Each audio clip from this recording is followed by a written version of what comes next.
목차를 만들었고요. 회계 모델 평가 지표. 밑에 텍스트 셀에서 항목을 만들어서 정리를 하도록 하겠습니다. 가장 많이 사용하는 회계 모델의 평가 지표는 MSE예요. MSE. 이게 약자의 뜻만 알면 얘가 어떻게 계산하는 건지는 금방 이해가 되세요. MSE에서 M은 mean, 평균이고요. squared, error예요. mean squared error입니다.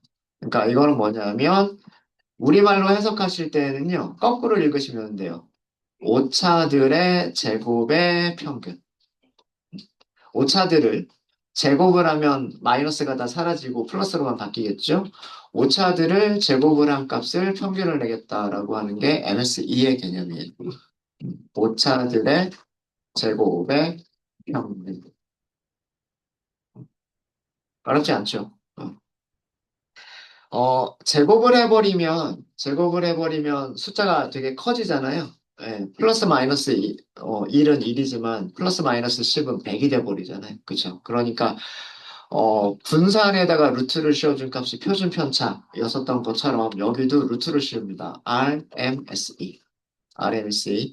R은 루트란 뜻이에요. 루트, 민, 스퀘어드, 에러스.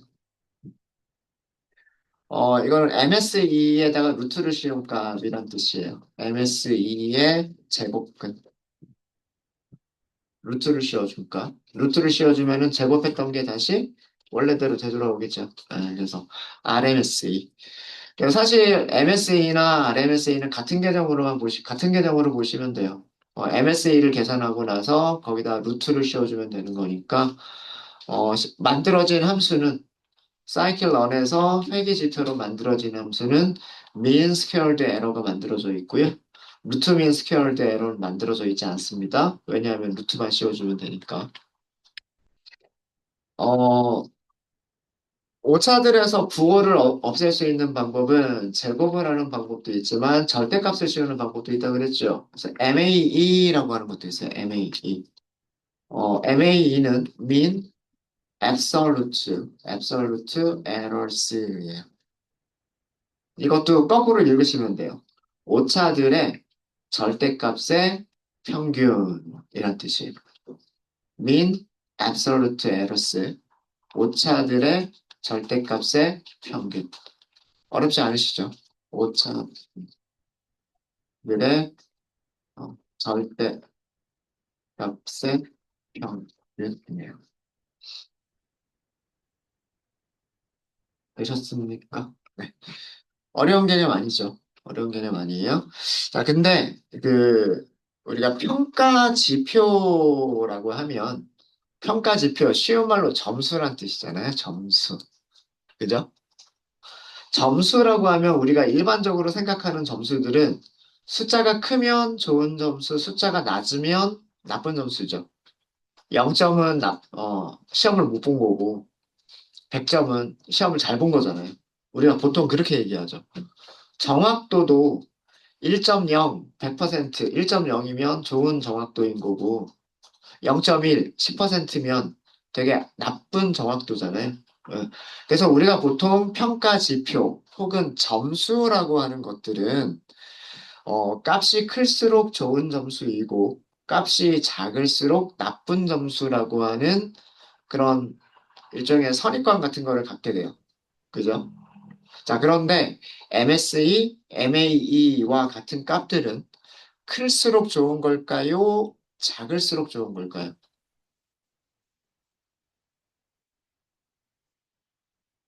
오차들을 평균을 냈는데 오차들의 평균이 크면 좋은 거예요? 오차들의 평균이 작으면 좋은 거예요?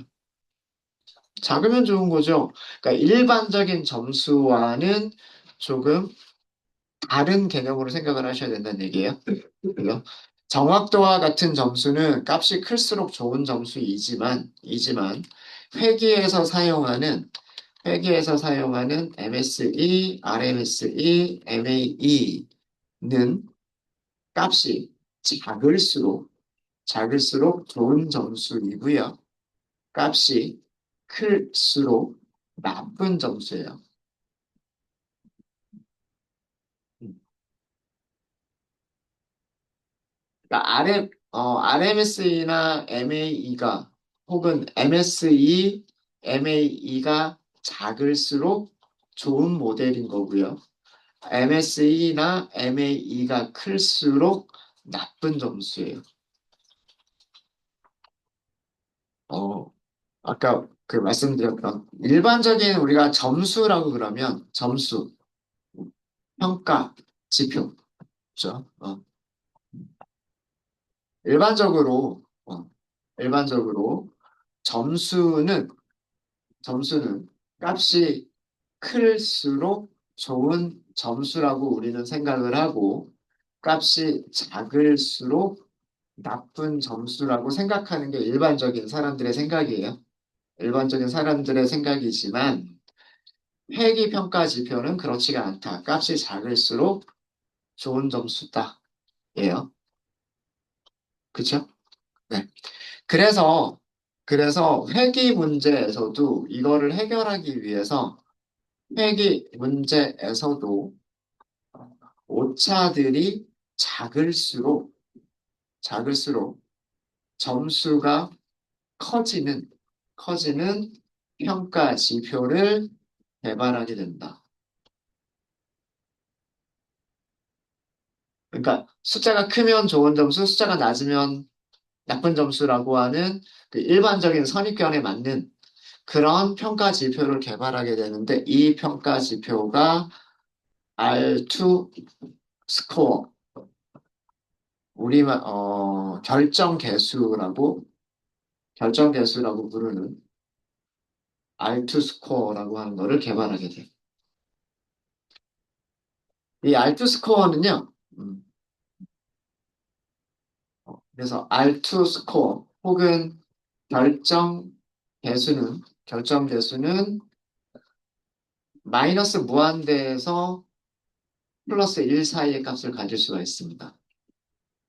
그러니까 마이너스 무한대, 인피니티, 인피니티. 에서 1 사이의 값을 가질 수 있는 그런, 그러니까 그렇게 만들어도 공식을, 이따가 공식 말씀드릴게요. 이따가 공식을 말씀을 드리면, 어, R2 스코어는 결정 개수는 최대값이 1이에요. 최대값이 1이고, 그 다음에 최소값은 없어요. 무한히 작아질 수 있어요. 그러니까 오차가 크면 각각의 오차들이 커지면 커질수록 R2 스퀘어는 계속해서 작아질 수 있어요. 뭐 마이너스 1, 마이너스 2, 마이너스 3, 마이너스 4 이렇게 계속해서 작아질 수가 있어요. 근데 만약에 그 오차가 하나도 없다. 모든 샘플에 대해서 오차가 하나도 없다. 정말 완벽하게 0.00001도 틀린 게 없이 맞춘다. 예측한다. 그러면 최대값 1이 나와요. 그렇게 만들어진 그렇게 만들어진 게 어, 그 결정계수라고 하는 거예요. 그래서 결정계수는 그러니까 공식은 나중에 말씀을 드리고요. 공식은 나중에 말씀드리고 모든 샘플을 오차 없이 예측하는 경우 모든 수치를 오차 없이 오차 없이 정확하게 정확하게 예측한 경우 최대값 2를 갖고요. 그 다음에 오차들이 오차들이 크면 클수록 계속해서 작아져요. 오차들이 클수록 결정 개수는 결정 개수는 작아져요. 네. 최대값이요? 최소값 0 아니에요. 혼동하시면 안 돼요. 마이너스 뭐 안 돼요. 네. 요거 시험 문제에도 잘 나오는 것 중에 하나인데 결정 개수의 최소값이 0이다라고 하는 게 시험 문제에 잘 나와요. 근데 마이너스 무한대까지 갈 수가 있어요. 네. 마이너스 무한대까지 갈 수가 있습니다.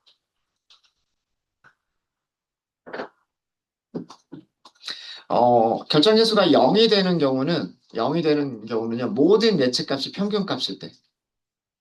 모든 예측값이 그 샘플의 평균값일 때에는 결정계수가 0이 돼요.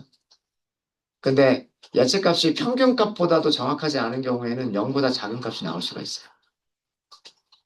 네, 이따가 공식 보면서 요거 말씀을 드릴게요. 그래서 흔히 그,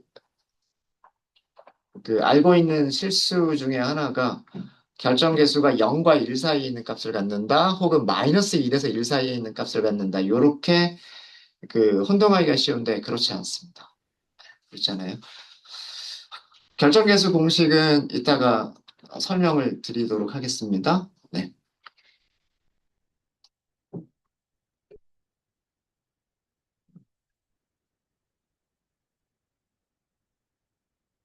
아, 제가 숫자로 저기 이따가 라텍스로 정리를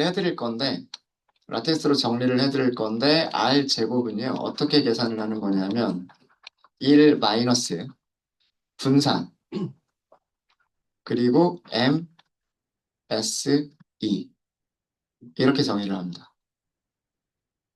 이게 결정계수예요. 요거 조금 풀어서 쓰면은요 분산은 분산은요 분산은 실제 값에서 실제 값에서 뭐를 빼주는 거냐면 샘플들의 평균을 빼서 제곱을 하고 그 다음에 평균을 내는 거예요. 평균을 내는 거고요. 그 다음에 MSE는 실제 값들에서 무엇을 빼는 거냐면 예측값을 빼는 거예요. 예측값을 빼서 제곱을 하고 평균을 내는 거예요. 제곱을 하는 겁니다. 자, 분모는 샘플들의 평균을 사용을 하는 거고요. 그 다음에 분자는 예측값을 사용하는 거예요. 예측값. 요거는 예측값. 그 다음에 여기는 샘플에서의 평균값이에요. 평균값. 이게 R 제곱 스코어 결정계수의 정의예요. 결정계수의 정의이기 때문에 자, 이거 모든 샘플이 모든 샘플의 예측값이요. 모든 샘플의 예측값이 실제값하고 같은 경우는 예측값이 실제값하고 같은 경우는 분자가 0이 되겠죠.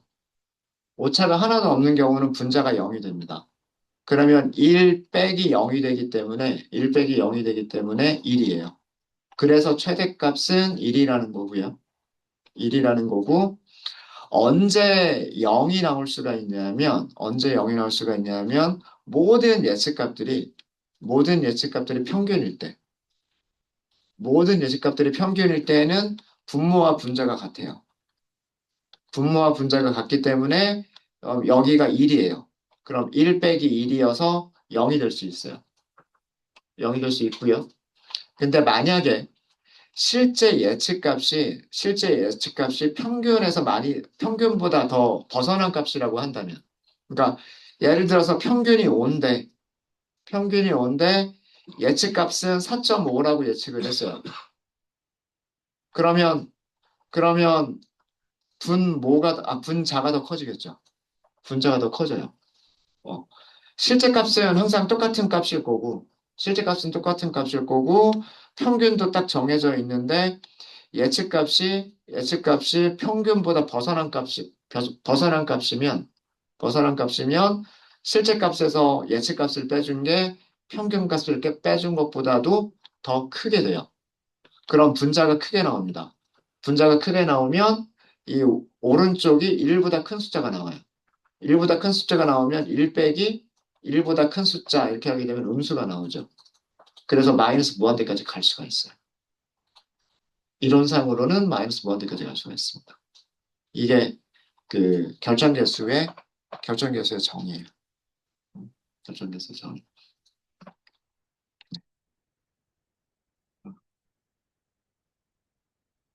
네, 여기다가 조금 더 공식은 제가 라텍스로 정리를 해드릴게요. 라텍스로 정리를 해드리고 결정계수가 만들어질 때 모델이 그 타겟을 어, 오차 없이 정확하게 예측한 경우는 최대값 1. 어, 요 부분은 공식 쓰고 같이 말씀드릴게요. 요 부분은 공식을 쓰고서 다시 말씀을 드리도록 하겠습니다. 네, 요 정도로 정리하고요. 저희 계산을 먼저 좀 해볼게요. 계산을 먼저 좀 해보도록 하겠습니다. 음, 훈련셋에서의 풀, 훈련셋, 훈련셋의 MSE를 계산해 볼게요. 훈련셋의 MSE를. 우리가 임포트한 함수 이름 중에서 min squared 에러가 있을 거예요. min squared 에러. 평가 지표를 계산하는 함수들을 보시면은요. 뭐 정확도 accuracy score라든가 그 다음에 정밀도 precision score, 재현율 recall score, 그 다음에 F1 score 그리고 지금 보시는 mean squared error 이런 모든 함수들을 보면은요. 파라미터를 전달하는 게 항상 두 가지를 반드시 전달해 주셔야 되는데 실제 값이 뭐고 예측 값이 뭐다. 이렇게 두 개를 전달하게끔 돼 있어요. 그러니까 매트릭스라고 하는 모듈 안에서 만들어진 함수들을 보면 그 함수 이름들이 뭐든 사용 방법이 다 똑같은데 분류의 평가 지표든 회귀의 평가 지표든 다 똑같은데 사용 방법은 어떻게 사용하냐면 첫 번째 아규먼트가 실제값, 두 번째 아규먼트가 예측값으로 되어져 있어요. 그래서 실제값과 예측값을 주시면 평가 지표들을 계산을 해줍니다. 분류든 회귀든 똑같아요. 그래서 사용 방법이 다 똑같다고 말씀을 드린 거예요. 추루는 Y 트레인이 가지고 있고요. Y 트레인이 가지고 있고, 그 다음에 예측값은 트레인 프리딕트가 가지고 있어요. 그래서 이거 계산해 보면 3716.51 이렇게 나오고요. 3716.51이 나오고, RMSE는 여기에 루트를 씌워줄 값이에요. 훈련셋의 RMSE는 mean squared error의 그 루트를 씌워준 값이죠. 루트는 제곱근 2분의 1승 그렇게 계산하셔도 되고요. 그렇게 계산하셔도 되고 아니면 넌파이에 스퀘어 루트라고 하는 함수가 있어요. 이 스퀘어 루트라고 하는 함수가 루트 계산해주는 함수예요. 그래서 이렇게 넣으셔도 돼요. mean squared error y train 그다음에 train predict 이렇게 하시면 3716.52를 루트를 씌워주면 60.96이라고 나옵니다. 60.96. 이게 RMS예요, RMS.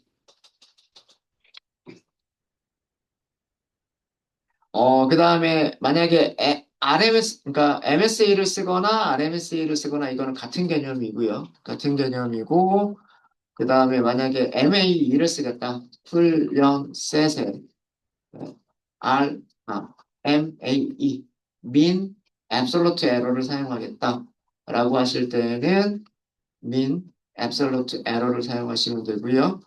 실제 똑같습니다. 실제 값에는 실제 레이블, 그 다음에 예측 값에는 예측값 계산한 거를 주시면 돼요. 35.76 이렇게 나오죠. 그래서 그 RMSE와 그다음에 MAE는 스케일이 비슷합니다. 뭐 숫자는 조금 차이가 있을 수 있지만 스케일은 비슷하고요. 그리고 RMSE가 작으면 당연히 MAE도 작고요. 그다음에 MAE가 작으면 RMSE도 작아요. 그래서 둘 중에 어떤 거를 사용하든 상관없어요. 거의 대부분 근데 보통 많이 사용하는 거는 이 MSA를 많이 사용하는 것 같아요. RMSA를 많이 사용하는 것 같습니다. 음. 그래서 대부분은 RMSA를 평가 지표로 많이 사용을 하고요. 뭐 MAE도 RMSA랑 크게 차이가 없는 그런 평가 지표다. 이렇게 생각하시면 될 것 같고요. 알트 스코어를 계산하는 방법도 이것도 훈련셋에서만 먼저 계산을 해볼게요. 훈련셋, 훈련셋의 결정 개수, 결정 개수. R2 스코어입니다.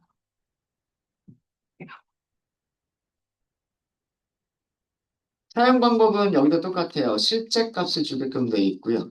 실제 값은 y 트레인, 예측 값을 주게끔 되어 있어요. y 프리딕트, 트레인 프리딕트를 주시면 됩니다. 0.9698 이렇게 나오죠. 0.9698, 1에 가까운 값이죠. 1에 가까운 값이면 좋은 점수인 거예요. 뭐 0.99 뭐 이런 정도면 굉장히 좋은 점수예요. 점수예요.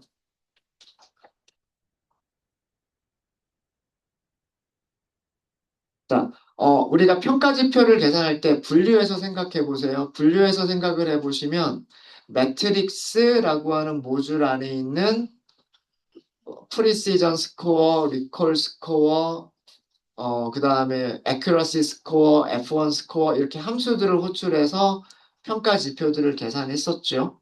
각각 계산했었죠. 그때 실제 값과 예측 값을 줬었죠. 그런 방법이 있었고요. 또 하나 방법이 있었는데 함수들 이런 매트릭스 모듈 안에 있는 함수들이 아니라 다른 방법으로 정확도를 계산하는 방법이 있었는데 accuracy score라는 함수 말고 기억나세요? 되게 많이 했는데 우리 KNN 클래시파이어를 보시면 KNN 점 하고서 호출하는 메서드가 하나 있었어요. 무슨 메서드 있었죠? 스코어. 훈련이 끝난 모델이 스코어를 계산해주는 메서드를 가지고 있어요.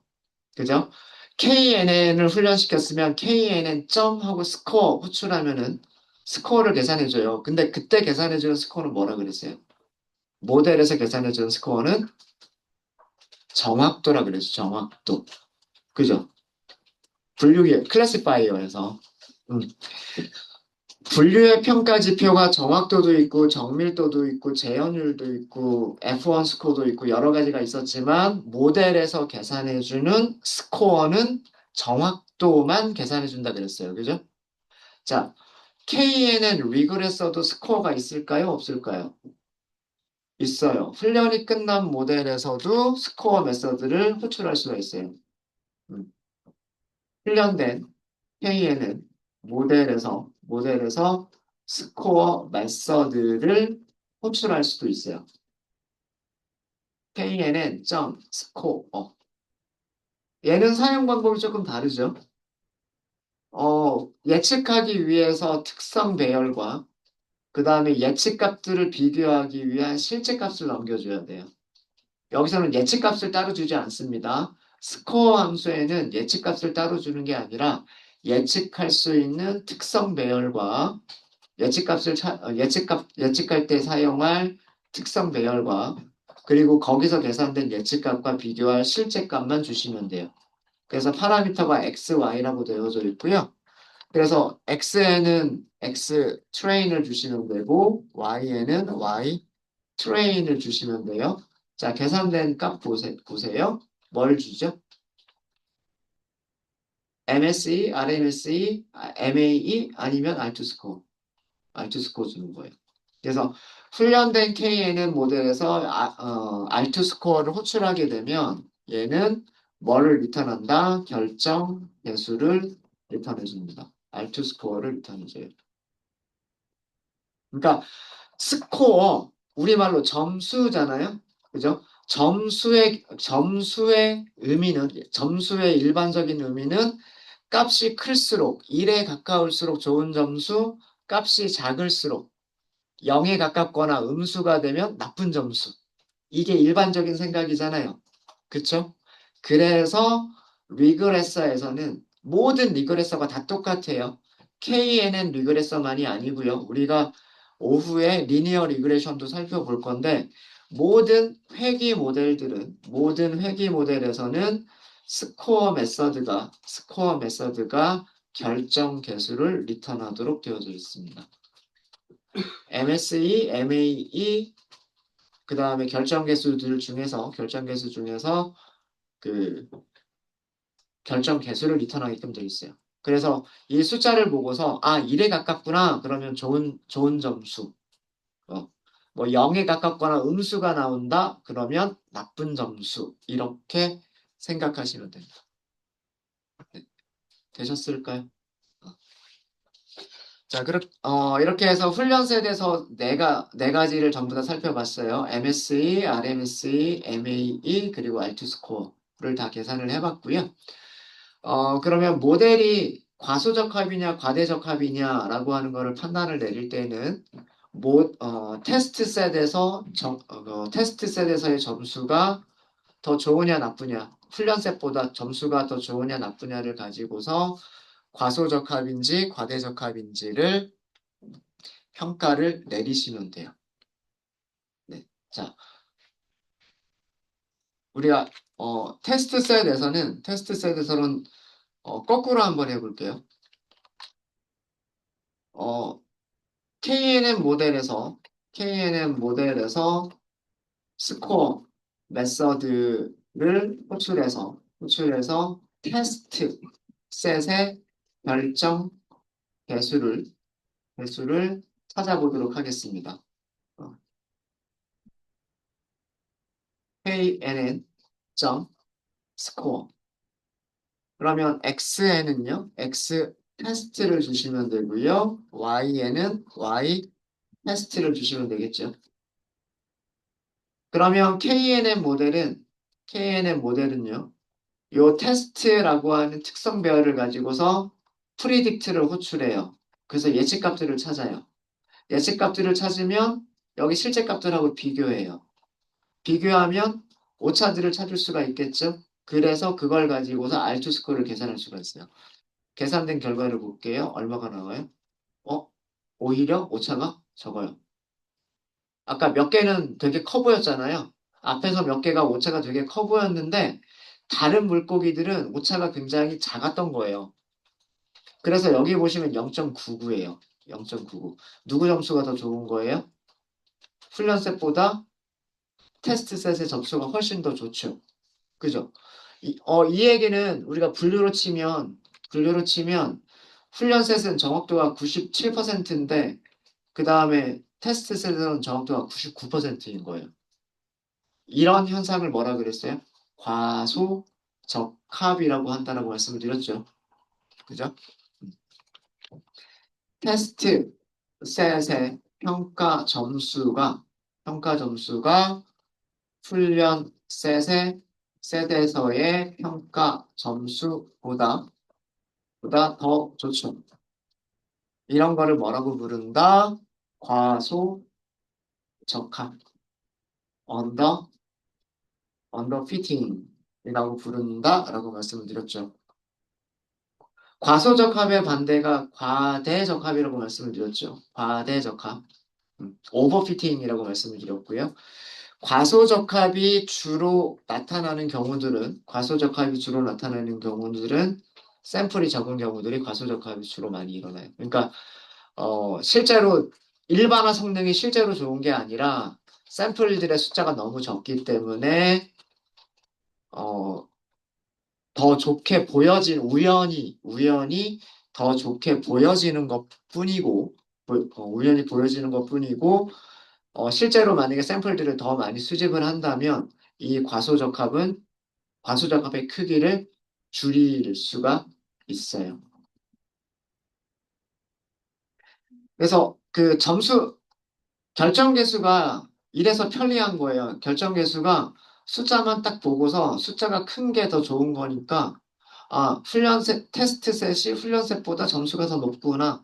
이렇게 쉽게 판단을 내릴 수가 있는 거예요. 결정계수는. 근데 만약에 우리가 MA를 계산해 본다. 테스트 셋의 MA를 계산해 본다. 라고 하면 mean, absolute error 이렇게 하겠죠? 그 다음에 Y true에는 Y 테스트가 실제값이겠죠? Y 예측값에는 테스트 프리딕트겠죠. 19.51밖에 안 나왔어요. 19.51. 그죠? 굉장히 작죠. 자, MA는 작은 게 더 좋은 거라 그랬잖아요. 그죠? 자, MA는 19.157 이렇게 나왔고요. 훈련셋의 MSE 볼까요? 훈련셋의 MSE 계산한 거 찾아보시면 35.76 나왔잖아요. 자, 단순히 숫자만 놓고 보면 35.76, 19.15 이렇게 하니까 얘가 좋은 건가? 요렇게 생각할 수도 있다는 얘기예요. 근데 우리가 개념을 생각해 보면 오차들의, 그죠? 에러들의, 오차들의 절대값의 평균이니까 이 숫자가 크면 오차들이 크다는 얘기고, 오차들의 절대값의 평균이 작다는 얘기는 오차들이 작다는 얘기겠죠? 작은 게 좋은 거예요. 그죠? 그러니까 평가를 내릴 때, 얘가 작으니까 과소적합인 거예요. 이 경우에는. 그럼, MSE도 마찬가지겠죠? MSE도 훈련셋보다 작은 값이 나올 거예요. 테스트 셋에, 테스트 셋에 MSE도요. MSE도 계산해 보면 훈련셋보다 작게 나올 겁니다. mean squared error, y true. 실제 값은 y 테스트, y 프리드. 예측값은 테스트 프리딕트. 계산해 보시면 721밖에 안 나와요. 그죠? 721밖에 안 나오고요.